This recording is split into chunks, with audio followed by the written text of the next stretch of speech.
எனக்கு பெருமாளுக்கு இந்த மாதிரி கோத்து கொடுக்குறது ரொம்ப பிடிக்கும். உங்கள் எத்தனை பேருக்கு பிடிக்கும்?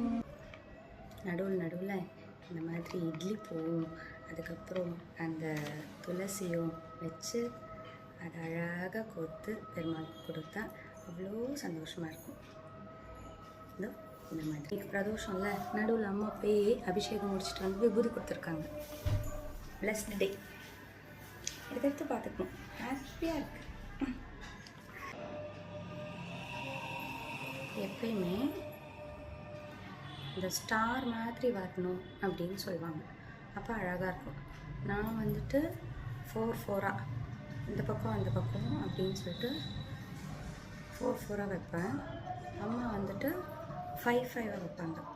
அப்போது இன்னும் வந்துட்டு பெரிய திண்டா வரும் அப்படின்னு சொல்லுவாங்க. இல்லாட்டி சம்டைம்ஸ் 3-3 வைப்பாங்க.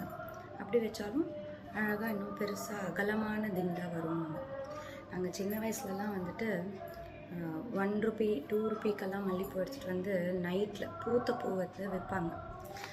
அது அப்படியே ஆசையாக போயிட்டு அப்பத்துலேருந்து பெருமாள் ரொம்ப பிடிக்குமாச்சே, ஆசையாக போயிட்டு வாங்கி அதை இதை மாதிரி கடகடன்னு கட்டி அழகு பார்த்து பெருமாளுக்கு கொடுத்து அதை பார்க்குறதுக்கே ஒரு அழகு. அது எல்லாமே ஒரு கோல்டன் மெமரிஸு. திருப்பத்தூர்னு சொல்லிட்டு ஒரு ஊரில் இருந்தோம், வேலூர் பக்கத்தில். ஸோ அந்த ஊரில் தான் வந்துட்டு நிறைய பெருமாள் கோயிலுக்கு போயிட்டு இந்த மாதிரி பூ கொடுத்துட்டு வரதெல்லாம் பண்ணிகிட்டு இருந்தேன்.